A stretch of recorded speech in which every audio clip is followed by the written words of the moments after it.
Terima kasih sejakan kepada sahabat saya, Tuan Moderator Forum. Alhamdulillahirabbil alamin, wassalatu wassalamu ala asyrafil anbiya'i wal mursalin wa ala alihi wa sahbihi ajma'in. Amma ba'd. Tuan-tuan dan puan-puan, muslimin muslimat sekalian, apabila kita mendapat nikmat, kita puji Allah Subhanahu wa taala. Alhamdulillah bi ni'matihi tatimmus salihat. Segala puji bagi Allah yang dengan nikmat ini telah sempurnakan kebaikan. Apabila kita diuji tipe musibah pun jangan lupa untuk kita memuji Allah Subhanahu wa taala. Alhamdulillah ala kulli hal. Segala puji bagi Allah atas setiap perkara, baik ke buruk ke, semuanya itu Allah Subhanahu wa taala yang tentukan. Kan dengan kita menuding jari dekat macam-macam orang. Khutbah Jumaat 2 hari lepas di Selangor ni kan, ya, dalam teks khutbah tu ada disebut juga tentang ada segelintir masyarakat kita ni yang di Selangor ni yang berpandangan bahawa punca turunnya banjir kat Selangor, ni sebab tutup masjid ni. La ilaha illallah. Tu sangat sangat tidak patut, tuan-tuan. Ya. Kan itu punca dia dah. Kan? Itu ujian daripada Allah Taala. Ya, nak tengok memang betul lah.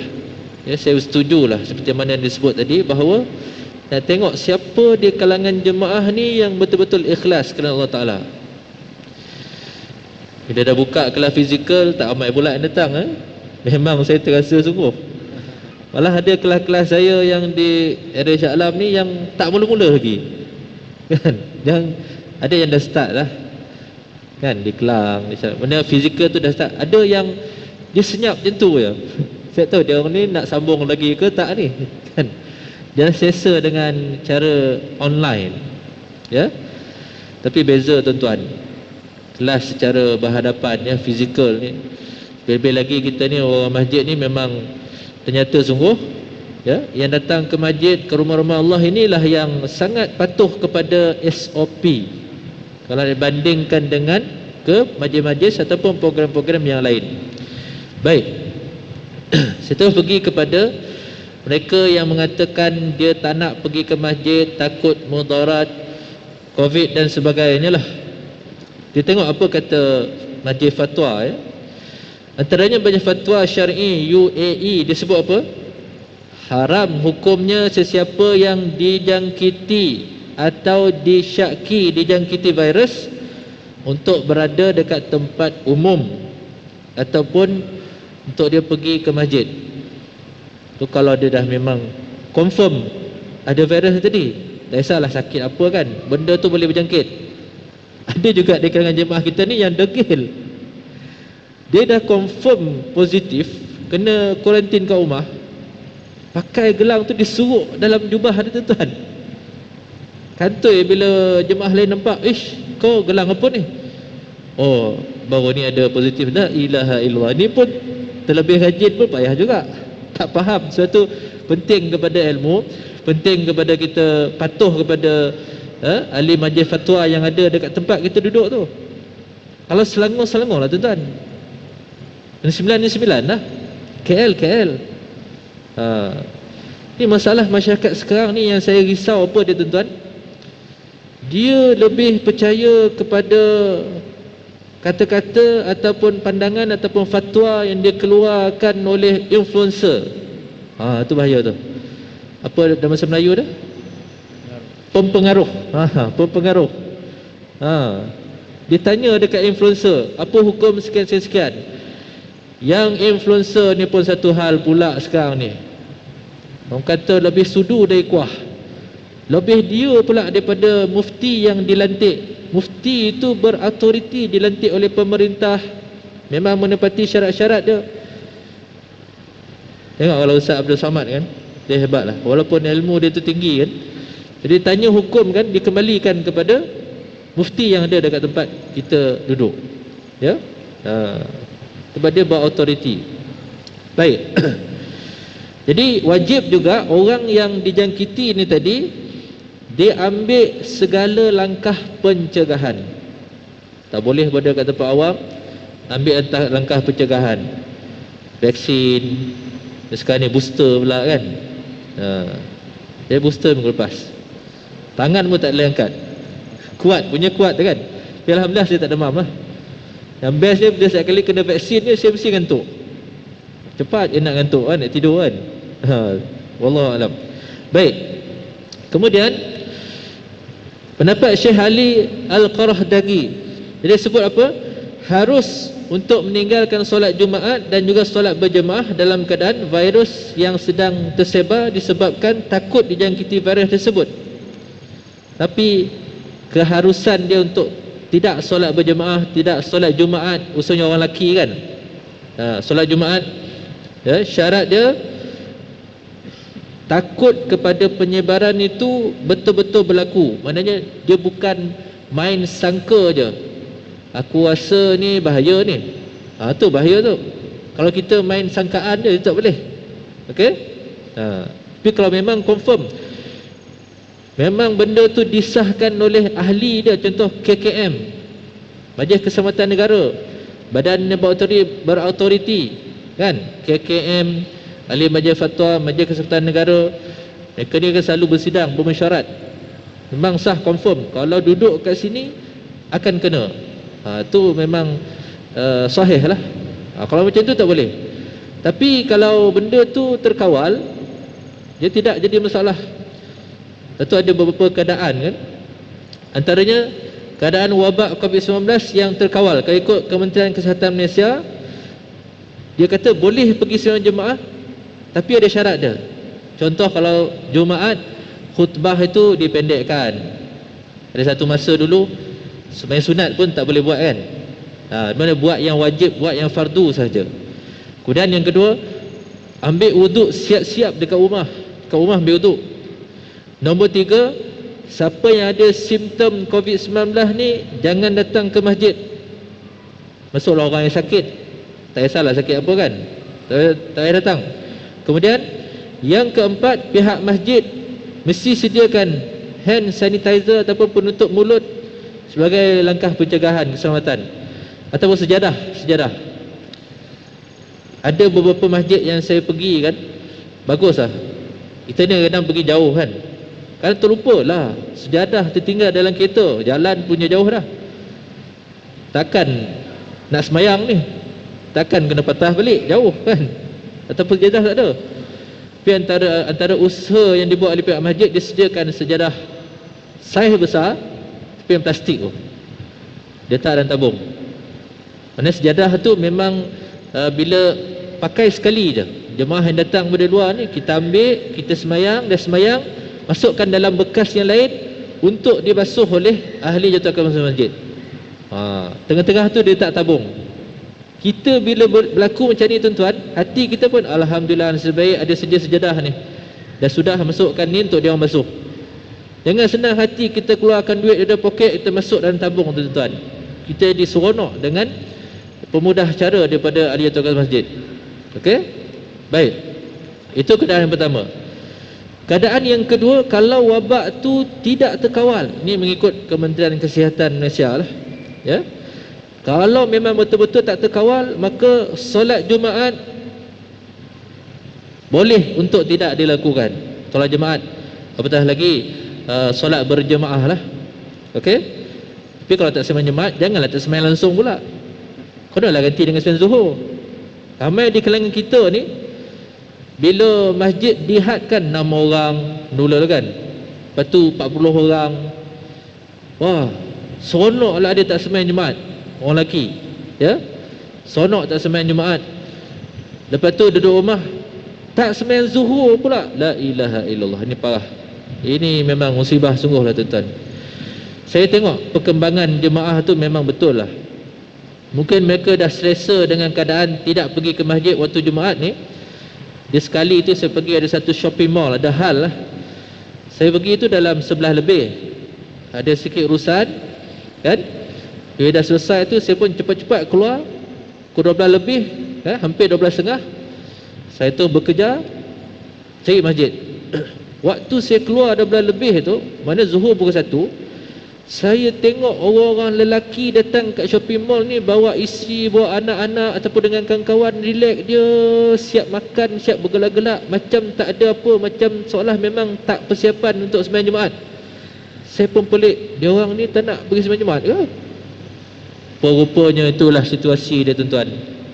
Jadi saya tanya kawan-kawan, inilah jadi dah, dia kata bagi dia orang tak payah sembahyang Jumaat, sebab masjid pun kalau kita dah lambat 12.30 ni memang lewat dah kan. Pasal lewat nanti dia tutup pagar sembahyang luar. Tu dia. Ada masjid boleh muat, kalau jarak penjarakan sosial ni, dia boleh muat 500 orang. Yang datang ke masjid pada waktu tu 300 lebih saja, tuan-tuan. Tu sembahyang jarak. Sedangkan sebelum Covid ni, sembahyang rapat-rapat tu tak muat, 1000 orang berlebih sampai sembahyang dekat luar lagi.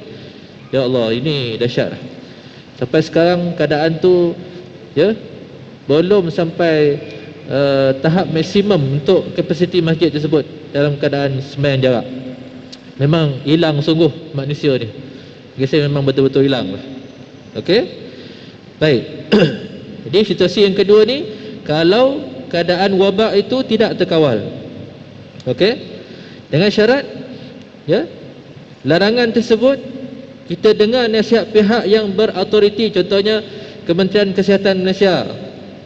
Okey? Dan larangan tu juga termasuklah dalam perkara-perkara yang lain. Mesyuarat ramai-ramai, perhimpunan ramai-ramai, kenduri kendara ramai-ramai, bersukan ramai-ramai, Dan yang ketiga, wabak itu telah menunjukkan kesan ramai individu yang terkena virus atau wabak tersebut. Dua situasi tadi. Di awal dulu macam tu, tuan-tuan. Dia kita ikut je flow dia elok. Kena pula zaman dulu belum ada lagi vaksin. Sekarang ni dah ada vaksin, dan menurut kajian ternyata siapa yang ambil 2 dos vaksin tu, kebarangkalian dia untuk kena wabak tersebut rendah. Dia tidak mudah untuk dijangkiti. Booster pula lagi payah untuk dia dijangkiti. Okey? Tu dia punya kaedah dia, tuan-tuan. Dan kalau yang mulut yang mengatakan saya pergi masjid ni sembahyang jemaah nanti takut kena virus, takut kena Covid, kan?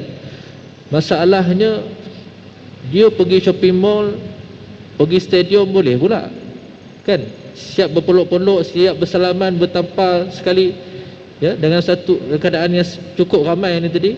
Itu problem, tuan-tuan. Baik. Maknanya situasi yang terkawal sekarang ni, sangat boleh sangatlah untuk kita hadir ke rumah Allah, solat secara berjemaah, khususnya untuk kaum lelaki. Baik. Tuan-tuan muslimin muslimat yang dirahmati Allah sekalian. Tadi saya sebut di awal tadi kan, yang datang ke masjid pada malam ni ada yang beriktikaf pada pagi sampai tengah malam ni kan, memang insya-Allah semua orang yang baik-baik, kan? Yang tuan-tuan ni baik-baik. Yang kita nak cari yang hilang tu dekat luar ni, macam mana nak buat tu kan? Macam nak buat? Perlukan idea yang kreatif, tuan-tuan. Orang kita ni memang kreatif, Jadi tuan-tuan jemaah dan juga ahli tugas masjid, pepegang masjid, kena bergabung tenaga, fikir macam mana cara untuk tarik mereka datang semula ke masjid. Hari dua ni adalah nazir-nazir masjid yang daripada KL, daripada Selangor. Mereka terpaksa serahkan cadangan untuk aktiviti masjid tahun depannya, 2022. Ada yang WhatsApp saya minta, "Ustaz, apa cadangan Ustaz? Saya dah tepu lah kepala otak saya ni." Rupanya dia pun sama juga. Jemaah kat dia sebelum dia punya ramai, sekarang tinggal sikit je. Jadi adalah beberapa perkara yang saya kongsikan. Baik, dengar elok, tuan-tuan. Sekarang ni cara untuk kita tarik balik orang datang masjid, yang pertama bermula dengan diri kita sendiri, jemaah sekalian, ibu-ibu dan ayah sekalian. Jadi masing-masing ni ada anak-anak yang duduk serumah dengan kita. Mulakan dengan diri kita sendiri. Ajak anak-anak kita, anak-anak bujang kita khususnya, jom tarik tangannya, jom ikut abah pergi ke masjid sekejap, sembahyang berjemaah. Sudahkan baliklah. Sebab saya sangat terkesanlah dengan ayat 21 dalam surah At-Tur ke surat 524 juzuk yang ke-27. Firman Allah Subhanahu wa taala dalam surah At-Tur ayat 21, tuan-tuan boleh rujuk dalam Al-Quran. A'udzu billahi minasy syaithanir rajim. والذين آمنوا واتبعتهم ذريتهم بإيمان ألحقنا بهم ذريتهم وما ألتناهم من عملهم من شيء كل امرئ بما كسب رهين. Sadaqallahul azim. Dan orang-orang yang beriman ikut sama perbuatan orang-orang beriman ni tadi. Siapa dia? Zurriyatuhum biiman. Tahulah kita dalam ayat ni Allah Ta'ala ditujukan ayat ni kepada ibu dan bapa, mak ayah. Kalau mak ayah dia orang yang baik dengan tuan-tuan dan puan ni, ibu ayah sekalian, orang yang baik, datang ke masjid, sembahyang berjemaah, duduk majlis ilmu, iktikaf dan sebagainya, kan? Perbuatan yang baik tuan-tuan buat ni, jangan lupa untuk diikut oleh anak-anak zuriat keturunan tuan-tuan. Ini janji Allah Ta'ala ni. Lepas tu Allah Ta'ala sebut lagi, alhaqna bihim zurriyatahum. Janji ni yang kita nak tebus dekat mana? Dalam syurga nanti. Banyak nikmat dalam syurga tuan-tuan. Nikmat ni jangan kita terlepas. Waktu dalam syurga nanti kita akan tebus balik. Wahai Tuhanku, sekarang ni aku dah ada dalam syurga kamu. Contoh kalau kita dapat masuk syurga. Sekarang di manakah janjimu wahai Tuhan? Waktu tu Allah Ta'ala perintahkan malaikat pergi cari dia punya anak ni dekat mana? Zuriat dia ni. Rayaulah malaikat tu daripada satu tingkat ke satu tingkat, satu tingkat ke satu tingkat. Mana kita tahu bahawa al-jannatu mi'atu darajat. Syurga tu 100 tingkat. Ma bainahun, antara satu tingkat ke satu tingkat itu jauhnya tuan-tuan, seperti mana jauhnya antara bumi dengan langit. Jauh. Tu baru satu tingkat. Bayangkan kalau tuan-tuan dan puan ni orang-orang yang beriman, ya, yang hebat, yang baik, terima amal si Allah Ta'ala, tuan-tuan duduk tingkat 90. Malaikat tu cari. Balik semula bertemu Allah Ta'ala, malaikat ni dia memberi laporan. Wahai Tuhanku, anak dia ada. Kat mana anak dia? Tingkat 1 diamnya. Jadilah tuan-tuan, tingkat 1. Tuan-tuan tingkat 90, anak tuan-tuan tingkat 1. Jauh. Apa berlaku? Waktu tu Allah Ta'ala dengan rahmat kasih sayang ni, dia upgrade anak tadi. Wahai malaikat, pergi ambil anak dia, bawa naik tingkat 90, pertemukan dia dengan ibu dan bapa tadi. Ambil, bayangkan tuan-tuan. Itu saya kata, kita kalau nak buat baik jangan seorang-seorang. Macam Imam Mudafi sebut tadi kan, peranan isteri tu ajak suami dia elok, bang jom pergi masjid. Suami pun sama jugalah. Dan saya sama jangan tinggalkan anak-anak kita. Walaupun anak-anak kita ni dah membesar, dah anak, dah ada cucu dah tuan-tuan ni, jangan lupa ingatkan, telefon, Along, apa khabar Along? Tak, anak dia jauh kat Kuantan. Jangan lupa ya, pergi ke masjid, sembahyang berjemaah, bawa anak-anak. Angah, apa khabar Angah? Anak dia jauh dekat UK contoh kan. Jangan lupa je pergi masjid, mengaji jangan lupa, majlis ilmu jangan lupa. Itu dah. Kenapa kita buat tu semua? Sebab kita nak supaya dalam syurga nanti kita dapat bertemu kembali dengan anak-anak zuriat keturunan kita. Itu satu. Jadi saya kata mulakan dengan keluarga sendiri. Sebab kita nak mula keluarga orang lain payah sikit kan. Itu satu. Yang kedua tuan-tuan, kaedah dia untuk kita ajak kembali mereka ni, saya suka mengguna pendekatan anak-anak kecil yang tidak ada dosa. Kalau tengok kan seronok lah. Inilah tempat yang pertama saya pergi masjid, ada kanak-kanak yang macam ni, saya suka tuan-tuan. Budak-budak ni tidak ada dosa kan. Dan bulan akhir balik tengok lari-lari, biarkan dia, santuni dia elok-elok. Cuba buat untuk bulan 1 nanti, cadangan saya, mulakan dengan solat subuh berjemaah. Buat kempen tuan-tuan, iklankan, pasang banner dekat semua kawasan ini, blast dekat semua WhatsApp group kan, rancangkan program. Antaranya tuan-tuan, Setiap Sabtu dan Ahad, maknanya hujung minggu ni, kita kumpulkan anak-anak yang cantik, yang comel, yang handsome, yang lawa ni tuan-tuan, gerakkan, bagikan dia kepada kumpulan untuk pergi rumah ke rumah. Katalah dekat lorong ni ada seorang ketua dia, jaga budak-budak ni 5 orang kan, dekat loceng, bagi salam subuh-subuh pukul 5.30, 5 pagi kejut orang. Assalamualaikum pakcik. Oh pakcik. Kali terkebel-kebel orang tua ni buka, siapa pula ni pagi-pagi buta ni? Budak kecil pakai jubah, pakai serban cantiknya, nak pergi mana ni? Jomlah kita pergi Masjid Al-Islamiyah pakcik, boleh tak? Apa perasaan kita sebagai orang tua tuan-tuan? Ya Allah, budak kecil umur 6-7 tahun pakai jubah, pakai serban, pakai kopiah, ajak aku pergi semai masjid. Takkan aku ni tua bangka ni tak nak pergi? Okey, adik pergi dulu, pakcik siap, nanti pakcik datang ha? Agak-agak datang tak apa? InsyaAllah datang ha? InsyaAllah, doakan kan? Tapi kalau kita hantar orang tua, hantar saya pergi, walaupun nama imam muda, imam dah tua kan, Assalamualaikum, dia tahu pahal pula ustaz ni. Dia hati tu panas tuan, pahal pun pergi ni. Tapi dengan syarat kita dah iklankan dulu dalam WhatsApp group, kita dah maklumkan semua jemaah, tuan-tuan, bulan ni bulan sembahyang subuh berjemaah, mula dengan sembahyang subuh. Kami akan bagi maklumkan, setiap hari kita beritahu bahawa hari Sabtu dengan Ahad pagi dalam bulan ni kita akan hantar askar kita, wakil kita untuk kejutkan ahli jemaah kita sekelilingnya. Jadi dia tak terpanjat, taklah bergaduh nanti. Jadi hantar budak-budak. Macam itulah antara contoh. Bila datang sembahyang subuh, insya-Allah akan mulalah. Ya, dengan berkat rumah Allah ini, mereka akan mendapatkan ketenangan seperti mana disebut oleh Ustazah Ali Panel tadi. Ya. Dihidangkan pula dengan majlis-majlis ilmu. Ya, majlis-majlis ilmu tu pula asatidzah ni pula bacakan pula ayat-ayat Al-Quran, ajak mereka sama-sama baca ayat Al-Quran. Ketenangan itu mereka akan dapat, keberkatannya akan dirasai. Selepas tu kita tambah lagi dengan program-program lain. Banyak sebenarnya cadangan yang saya nak sebut, tapi cukup sekadar itu dahululah untuk permulaan. Ya, kok nanti marah pula Ustaz Hafiz kan lama benar ni. First time saya lama ni, sebelum ni tak lama macam ni. Sebab first time forum physical kan. Sekarang itu dahulu. Ya, wallahu taala alam. Ya, yang baik taala, kurang lemah di saya, mohon maaf. Assalamualaikum warahmatullahi wabarakatuh.